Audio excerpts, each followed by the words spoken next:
Senhoras e senhores, muito boa tarde a todos. Queria primeiro pedir desculpas pelo meu português errado, porque eu sou francês, não sou brasileiro. E também agradeço a oportunidade de poder falar algumas palavras aqui hoje à tarde, nesta oportunidade, nesse ano de comemoração dos 150 anos do Livro dos Espíritos, de poder falar um pouco sobre Pestalozzi e Kardec. É uma tarefa bastante difícil, bom, porque eu sou engenheiro, não sou educador, mas assim mesmo vou fazer o melhor.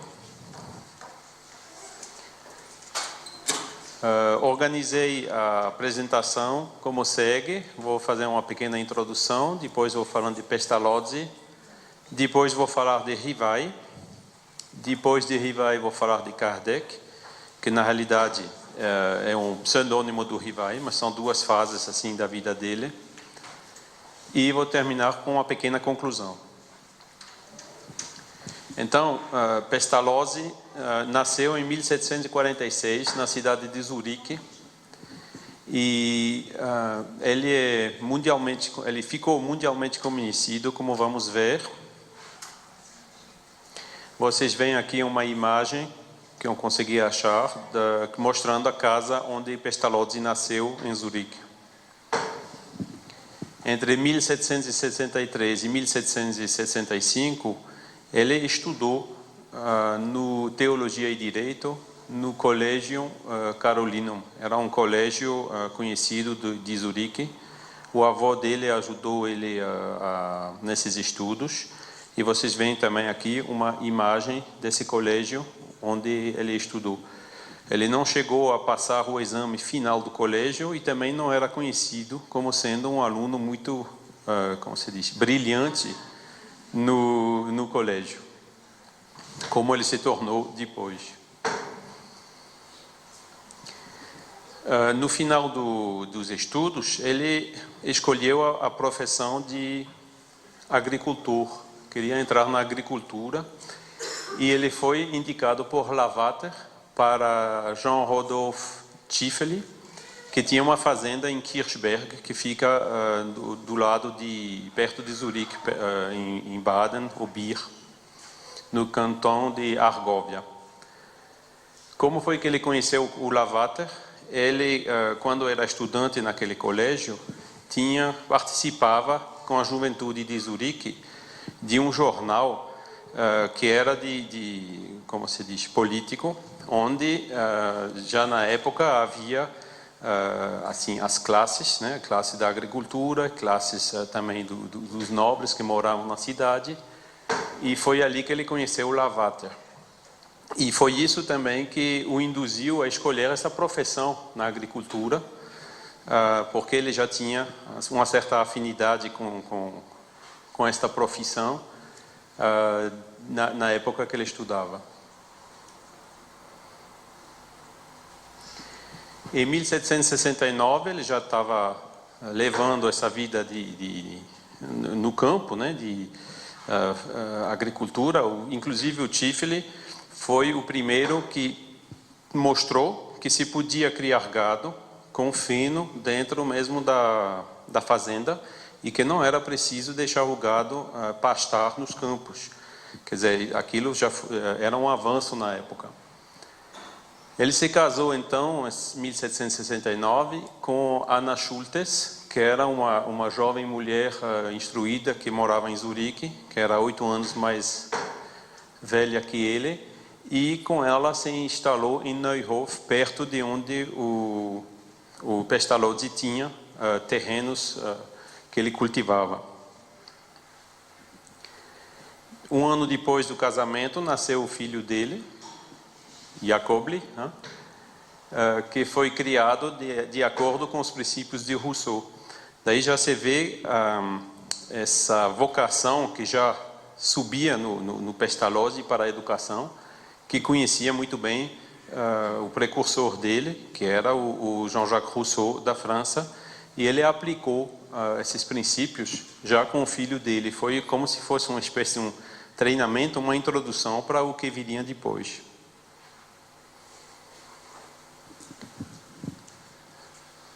Foi em 1773 até 1780 que ele criou e fez funcionar um instituto para a educação de crianças pobres e órfãos em Neuhof, onde ele morava. E vocês veem aqui uma imagem dessa fazenda e do instituto que ele dirigia naquela época. E lá as crianças eram pobres e órfãos, quer dizer, ele tinha todas as dificuldades ligadas a isso, significa crianças que mendigavam e ele tinha que realmente resolver todas essas dificuldades, e até algumas crianças que vinham e depois saíam, e ele realmente ali precisou de muita, como se diz, muito jeito, né, para tomar conta e para poder educar mesmo essas crianças. Ele escolheu o lado realmente mais difícil. Assim mesmo, ele conseguiu fazer isso durante 8 anos. Não foi uma tarefa muito fácil. Por sinal, vamos ver depois com Kardec, foi a mesma coisa. Ele passou por muitas dificuldades financeiras. Tinha pessoas ricas que apoiavam ele e depois deixavam. E tudo isso em paralelo com a fazenda, com problemas até de intempéries, né? Granizo que destruiu as culturas, enfim. Não foi uma vida muito fácil que ele teve nos primeiros anos nesse lugar, em Neuhof. Foi por isso que em 1780, finalmente, ele teve que fechar esse instituto e teve também que vender as terras que ele tinha. E aí ele começou a escrever. E 2 livros que ele escreveu são Veillées d'un solitaire, eu não saberia dizer isso em português, mas são Noitadas de um Solitário, né? Que era uma obra poética com poemas. E o segundo livro, pelo qual ele ficou muito mais conhecido, é chamado Leonardo e Gertrude, que está escrito aqui uma imagem do povo. Bom, eu não vou contar a história, eu não seria incapaz de contar a história em detalhes, mas basicamente ele mostrou, nesse livro, descreveu como era a vida dos pobres na Suíça na época. Um pouco mais tarde, ele também foi publicista e escreveu num jornal chamado A Folha Suíça, que estava sendo publicada em Baden, perto de onde ele morava. Vocês veem aqui uma capa de uma edição antiga desse livro, Linhart und Gertrude. Vocês veem aqui também a imagem de uma carta que ele escreveu por Lavater, que durante muitos anos ele manteve contatos estreitos com Lavater, né, que trocavam ideias, e o Lavater que apoiava ele nessas obras e também no jornal. 1792, quer dizer, já passamos 3 anos da Revolução Francesa, por todo o trabalho que ele fez, quer dizer, cuidando de crianças pobres, de órfãos, e pela obra que ele escreveu, ele recebeu da Assembleia Nacional Legislativa da França o título de cidadão de honra da República Francesa. Ele chegou até a viajar para Paris naquela época. 1797 nasceu o neto dele, chamado Gottlieb. Vocês veem aqui uma foto de Pestalozzi, já mais idoso um pouco, junto com o neto dele. 1798 houve, vocês conhecem com certeza a história da Suíça melhor do que eu, mas houve em Stan uma batalha onde inclusive participaram os franceses, uma batalha que foi muito cruel e que deixou muitos órfãos e muitas crianças na necessidade. E o Pestalozzi decidiu agir imediatamente e foi para Stans para tentar ajudar a ocupar-se desses órfãos e crianças. Daí você já vê que o Pestalozzi era uma pessoa de grande coração, de grande caridade. Aqui tem uma foto de Stans, mais ou menos naquela época.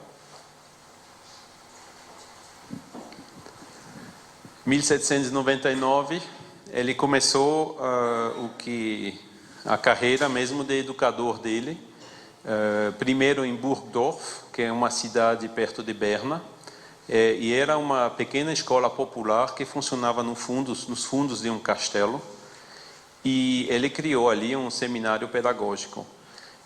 Inclusive ele teve assim bastante sucesso nesse empreendimento, e foi aí que ele ficou mais e mais conhecido como educador.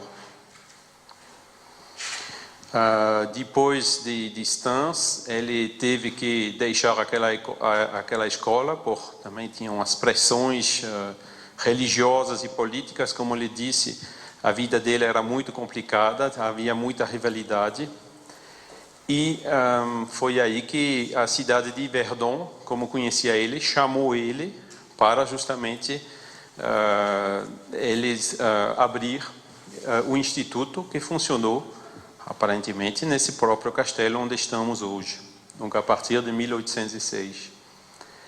E esse instituto, com o tempo, se tornou um grande sucesso e foi complementado com o seminário pedagógico. Vocês veem, em 1806 foi que ele começou e funcionou até 1825.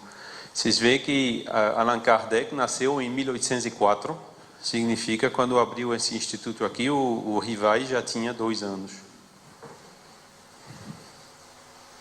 E vocês podem ver aqui uma imagem do castelo como estava naquela época. Outra vista de Verdun, que a gente vê a partir do lago, no início do século XIX. Aqui vocês veem uma imagem bastante interessante, que é do Pestalozzi junto com os alunos dele. E vocês veem nos quadros aqui as tabelas de cálculo. E ele tinha assim um método bastante particular para ensinar a aritmética e o cálculo às crianças, que até influenciou o Kardec quando estava lá, como veremos mais adiante. Outra foto de Pestalozzi junto com as crianças. Mais umas, né, onde ele aprendia as letras do alfabeto. E, enfim, em 1827, em 1825 ele deixou o instituto, também por causa de uma briga, por causa de intolerância religiosa, infelizmente. E ele voltou então para Neuhof, onde ele se desencarnou em 1827. E hoje pode-se visitar o túmulo dele perto da escola da cidade de Bier. Bier fica também na região indo para Zurique, perto da cidade de Baden. E ele realmente, a chave do método de ensino dele era desenvolver a intuição junto das crianças. E ele levava as crianças para a natureza para observar os fenômenos naturais, os pássaros, as plantas, e assim ele induzia, desenvolvia, estimulava a intuição das crianças, e com esse estímulo ele levava as crianças a descobrir, de um certo modo, elas mesmas, as próprias leis da natureza, o que era a chave, o segredo para fazer que elas entendessem e memorizassem esses ensinos. Eu coloquei aqui em azul, quer dizer, a Gorete, né, um paralelo com os princípios do Espiritismo: tolerância, solidariedade e trabalho. Vocês veem bem o paralelo entre cabeça e tolerância, coração, solidariedade e a mão que simboliza o trabalho. Mostrando assim que, de um certo modo, Pestalozzi foi um precursor dessas ideias que iam depois desabrochar e ajudaram o Kardec, o jovem Rivai, a codificação do Espiritismo. Como a gente diz, quando uma ideia está no ar, há toda uma planificação do mundo espiritual que fez que se encarnassem um depois dos outros todos esses missionários, um preparando o caminho para o outro, até chegar à finalidade que era, na época, a codificação da doutrina espírita, que veio depois, a partir de 1857.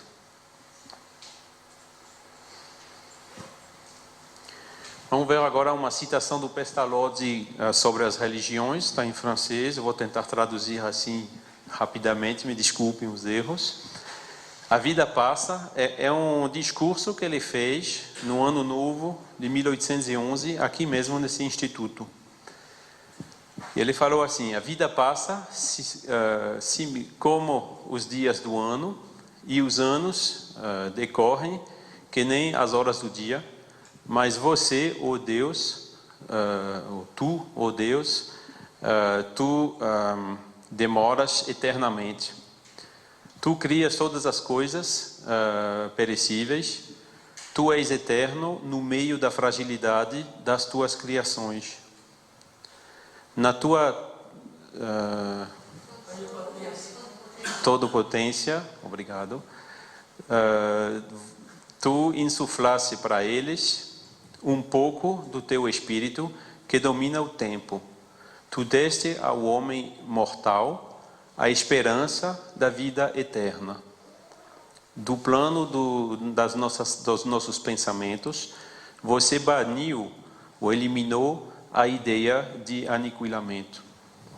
Mostra várias coisas. Primeiro,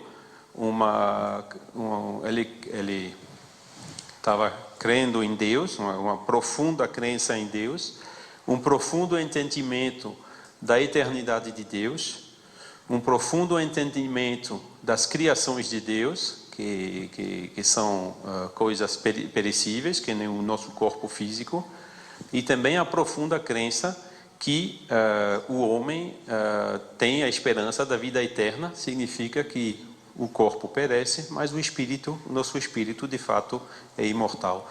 Vemos aqui já muitas das bases da doutrina espírita que veio depois. Outra citação dele: a verdadeira religião não é outra coisa senão a moralidade. E isso mostra que o Pestalozzi aceitava todas as formas do cristianismo, mas nunca se ligou aos dogmas. E é por isso que ele se recusava justamente a praticar, a encorajar esses dogmas, que fez que ele teve dificuldades devido à intolerância dos religiosos mais como protestantes ou católicos, que criticavam ele justamente porque ele não seguia esses dogmas. Mas assim mesmo, até o fim da vida dele, ele sempre continuou nessa linha. E aqui vemos também muito bem o paralelo com o espiritismo, que basicamente é totalmente compatível com o cristianismo, mas que não tem nenhum ritual, nenhum dogma, que é realmente a fé raciocinada, no lugar da fé cega. Agora, mais um pequeno resumo, esse está em alemão, sobre a vida de Pestalozzi.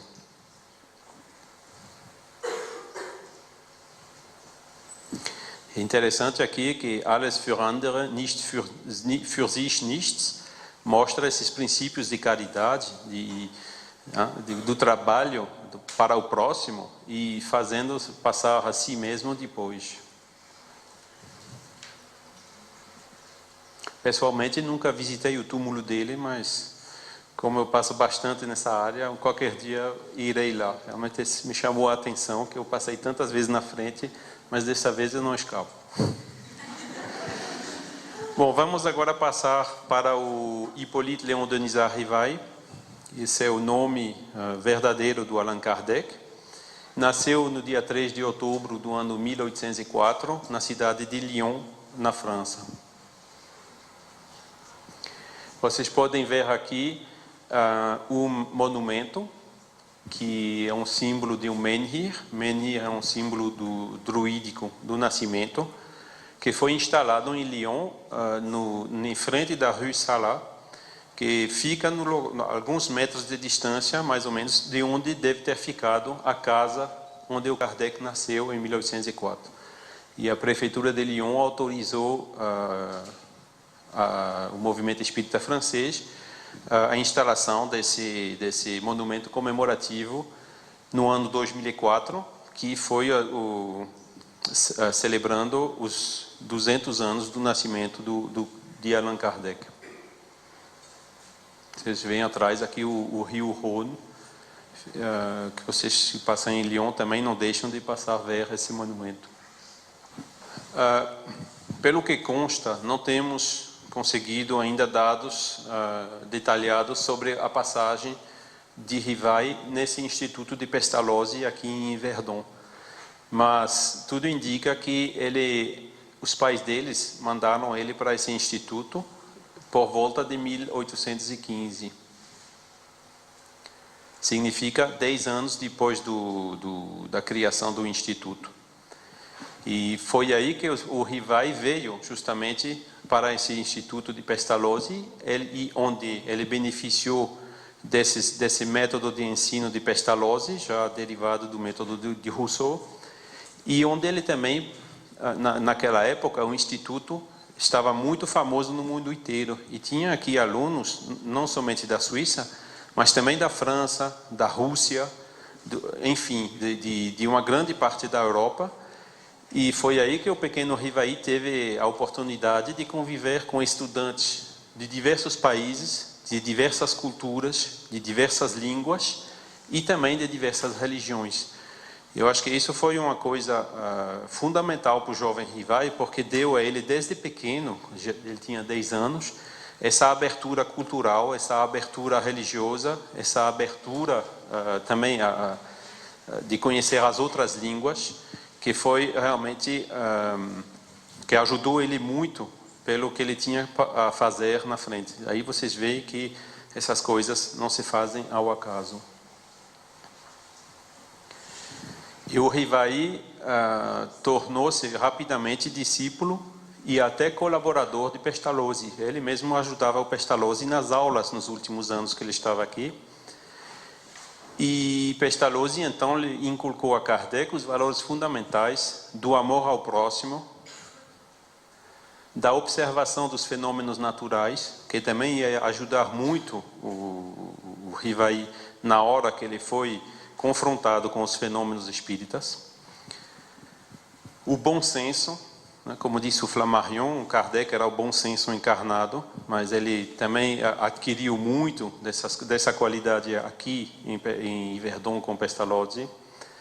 E as outras ideias que mais tarde iam colocá-lo entre os homens de progresso e os livre-pensadores. Aqui também não se tem data exata, tem várias hipóteses, dependendo do biógrafo, mas tudo indica que o Rivail deixou o Instituto de Verdun por volta de 1822, significa com 18 anos, para se instalar em Paris.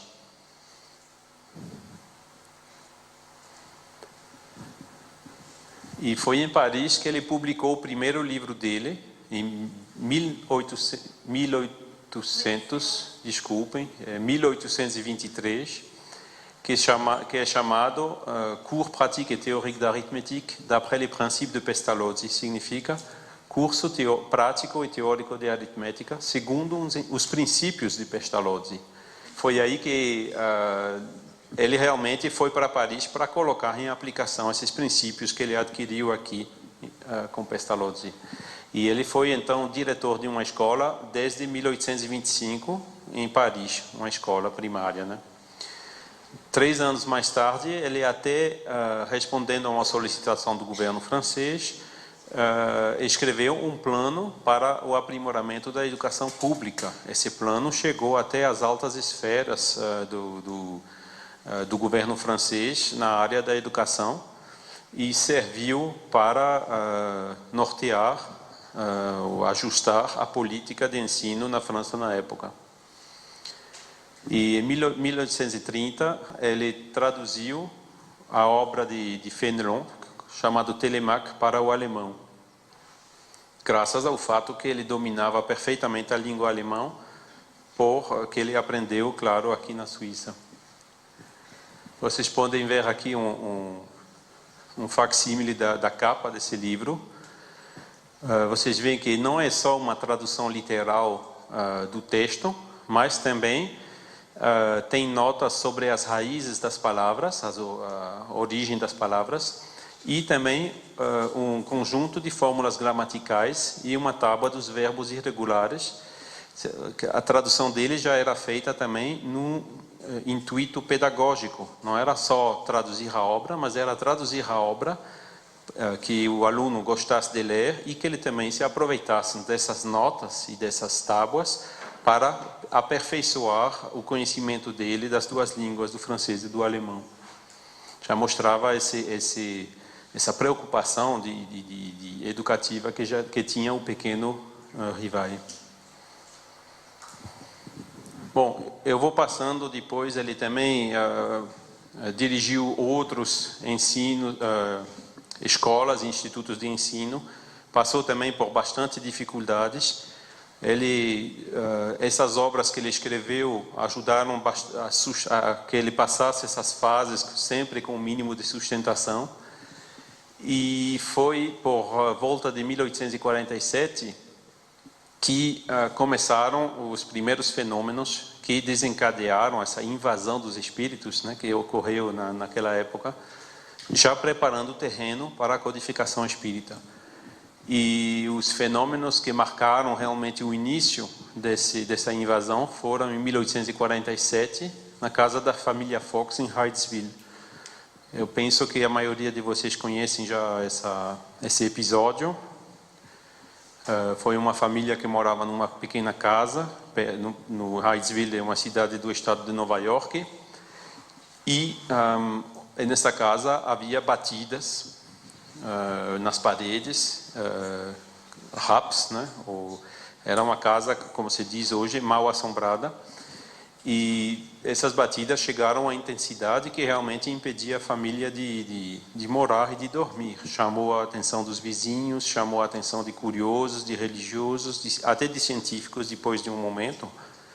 E foi lá que uma menina, Kate Fox, começou a conversar, tentar uma conversa com essas batidas, dizendo assim: seu pé rachado, conta até 2, para ver se você sabe, Rica.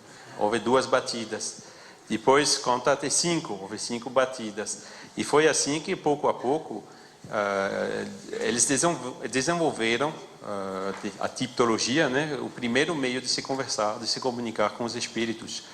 E, fazendo perguntas, conseguiram a resposta que se tratava, que ele mesmo, quer dizer, o fenômeno dizia que era um espírito que tinha sido assassinado naquela casa, o que pôde ser comprovado alguns anos atrás, quando acharam ossos no porão da casa durante uma reforma que fizeram.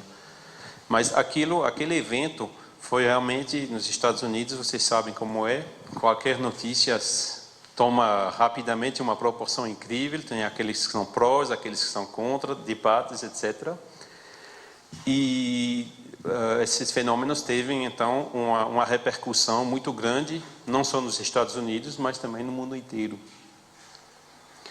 E a partir de 1850, os fenômenos se diversificaram, se generalizaram, foi também o marco do início dos estudos sérios feitos por científicos, né? Houve científicos nos Estados Unidos que foram estudar aquela casa e que concluíram que os fenômenos eram autênticos, que não tinha nenhum truque, que realmente a origem não podia ser explicada pela ciência na época.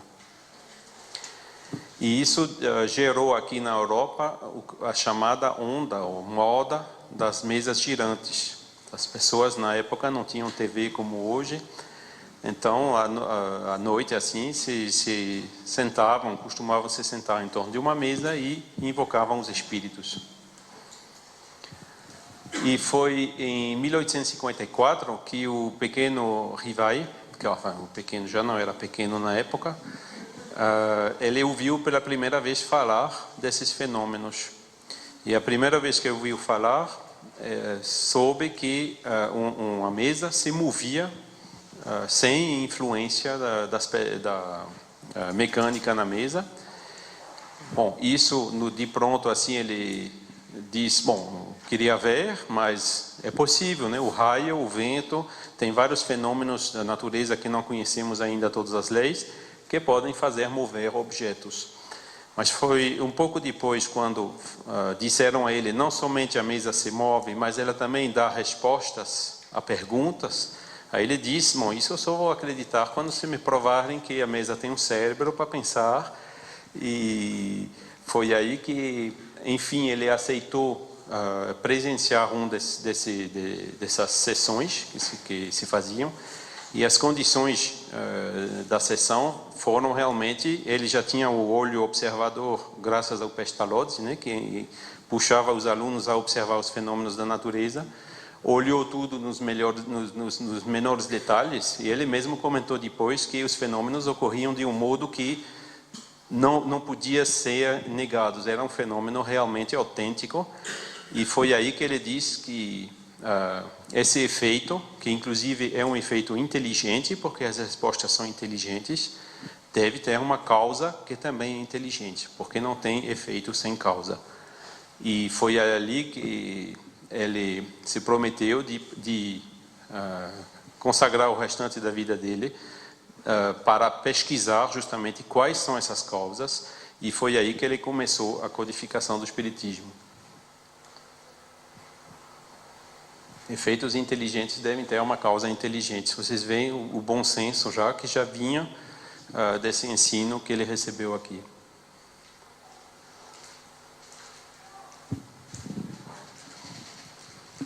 O Kardec depois também disse que ele aplicou a essa observação, a esse estudo que ele fez, o método racional ou o método científico, pois ele diz que o Espiritismo só concluiu pela existência dos espíritos quando essa existência ressaltou evidente da observação dos fatos, e ele procedeu da mesma maneira quanto a todos os outros princípios do Espiritismo. Quer dizer, nas comunicações, os espíritos se disseram que não eram outra coisa do que os humanos depois da desencarnação. Assim mesmo ele não foi de pronto acreditar, mas ele foi realmente analisando todas as outras hipóteses, e para chegar à conclusão que eram espíritos que produziam esses fenômenos, ele realmente viu que era a única hipótese que respondia a todas essas categorias de fenômenos que se podiam observar. Aí também o método científico que ele aplicou nos princípios, desde os princípios dos trabalhos dele. E ele também viu logo que os espíritos, eles não têm uma sabedoria acima dos homens, que sendo os espíritos um espírito é um humano desencarnado, vamos dizer assim. O fato de se desencarnar não dá a ciência ao espírito. Ele só sabe, o conhecimento dele é limitado, que nem o nosso, que nem o conhecimento enquanto ele estava encarnado. Isso também foi uma coisa que ele viu desde o início, que ele colocou bem claro, de modo a não cair no erro, que infelizmente ainda hoje tem muita gente que cai nisso, que é de levar ao pé da letra todas as vezes as coisas erradas que se recebe por via mediúnica, e colocando sempre o bom senso e a razão como o único filtro para poder fazer a diferença entre o que está certo e o que está errado. Deus nos deu o bom senso e é para nós nos servir desse bom senso. Foi em 1857 então que ele tinha participado de várias sessões mediúnicas em várias casas com vários médiuns. Ele recebeu também cadernos de comunicações de pessoas que, vendo o interesse dele, queriam ajudá-lo a codificar alguma coisa. E graças a todo esse material, que são milhares de comunicações por várias dezenas de médiuns diferentes, vários lugares diferentes, que ele escreveu o primeiro livro, que é o Livro dos Espíritos. Esse livro saiu pela primeira vez em 1857. Esse livro é a base da doutrina espírita, contém os princípios da doutrina sobre a imortalidade da alma, a natureza dos espíritos e suas relações com os homens. as leis morais, a vida presente, a vida futura e o porvir da humanidade, segundo os ensinos dados pelos espíritos superiores. E ainda hoje esse livro é realmente aquele que aconselhamos quando uma pessoa vem pela primeira vez e pergunta qual é o primeiro livro que eu posso ler sobre o Espiritismo. Esse aqui ainda é o melhor, porque realmente tem a base. Na introdução, o Kardec coloca bem claro a maneira que ele procedeu. E eu queria insistir também no fato que a Suíça, talvez um pouco menos aqui, mas a Suíça de falar alemão, você tem pessoas que têm assim essa mentalidade germânica, que eu também tenho um pouquinho, porque nasci na Alsácia, na França, que também é meio germânica, meio francesa, e meio latina, desculpa. Eu posso dizer que o alemão, o germânico, ele quer primeiro que se fala ao bom senso, à razão, só depois ao coração. Se vocês dão o evangelho para um alemão a primeira vez, ele não vai entender, que nem eu não entendi. Eu li o evangelho segundo depois do livro dos Espíritos, assim mesmo eu não estava pronto a primeira vez que eu li. Hoje é o livro que eu prefiro, mas no início não, porque primeiro tem que ser, e vocês veem até na vida de todos os dias, o pessoal alemão, a primeira vez que vocês encontram, ele mal olha para você e, bom, ele vê, ele observa, tem um período assim de observação. E depois assim de uns 15 dias, 3 semanas de observação, é que ele se abre e que realmente ele fica um amigo muito melhor até do que o latino que fica amigo de pronto, né? Vamos ao segundo, livro dos médiuns. Esse livro contém a teoria das manifestações, dos fenômenos e das manifestações. É o aspecto prático do espiritismo. Mediunidade, diferente categoria de médium e de fenômenos mediúnicos. O terceiro é o Evangelho segundo o Espiritismo, que contém a explicação das máximas morais do Cristo, em concordância com o Espiritismo, e suas aplicações às diversas circunstâncias da vida. Foi nesse livro que o Kardec desenvolveu o aspecto ético ou moral do Espiritismo. Aspecto ético e moral que ele também conseguiu desenvolver bem jovem aqui em Verdun. Vocês veem o paralelo depois com a obra dele, né? E que retoma as máximas de Jesus, as máximas do Evangelho, mostrando a plena concordância das comunicações dos Espíritos, que não vem ensinar nada de novo com relação ao que ensinou Jesus do ponto de vista moral. A diferença é que na época de Jesus falava em parábolas, porque as pessoas na época, nós mesmos, naquela época, éramos bem menos evoluídos do que hoje, e nós precisávamos, então, de imagens, de parábolas, de coisas que marcam, assim, a mente para aprender as coisas. Hoje, no Evangelho segundo o Espiritismo, realmente vocês têm todos os argumentos que nós já, com nossa capacidade de raciocínio hoje, conseguimos entender. Passando, assim, de uma fé cega, ou de uma fé dogmática, a uma fé raciocinada. 1865 é o quarto livro deles, O Céu e o Inferno ou a Justiça Divina segundo o Espiritismo, que inclui as repercussões filosóficas e éticas do Espiritismo e complementando a base experimental. Na primeira parte do livro, ele fala do céu, do inferno, de todas essas concepções que nós recebemos na educação católica ou protestante aqui. E na segunda parte do livro, que é muito importante, tem exemplos de comunicações de espíritos. E se pode ver nessas comunicações o estado dos espíritos em função do que eram quando eram vivos.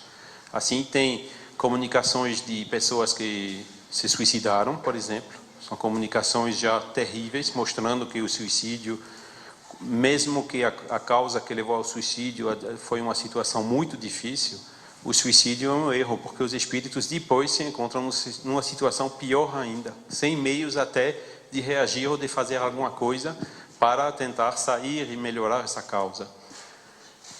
Tem também comunicações de espíritos de mendigos, que se mostram um espírito muito evoluído, ou de rainha, do outro lado, uma rainha que tem que realmente é um espírito muito pouco evoluído, mostrando como ficam depois, em função do que eram quando vivas. Isso dá uma base à ética, porque quando dissemos que o suicídio é um erro, a razão está aqui. Basta escutar uma comunicação de um espírito que se suicidou.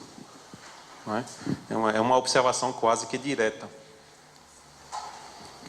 1868 é o último livro que ele escreveu, a Gênese, que desenvolveu vários pontos da teoria. Do ponto de vista mais científico, sobre a gênese material, gênese espiritual, os milagres também, as predições, como que um espírito ou uma pessoa pode ver o futuro, os fluidos, enfim. Vamos agora às conclusões. Eu gosto bastante dessa citação do Einstein, que a ciência sem religião é cega e a religião sem ciência é capenga.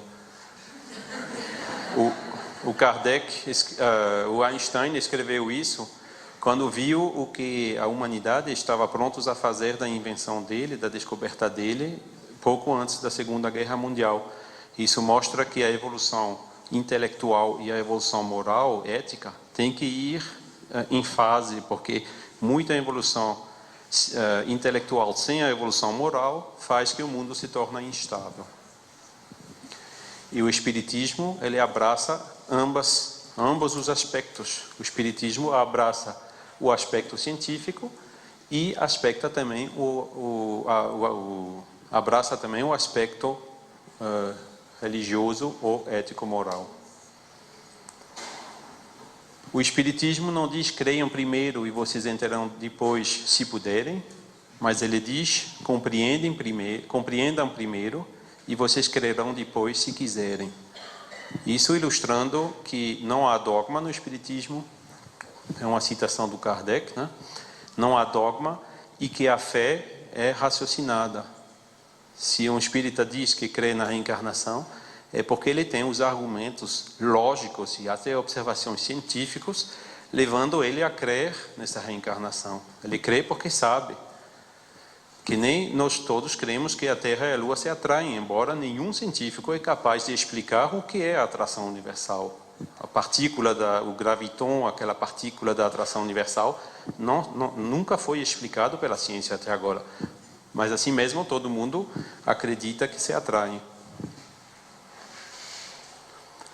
E enfim, para terminar, adotamos a máxima de Allan Kardec: fora da caridade não há salvação. Obrigado pela sua atenção e pelo seu tempo.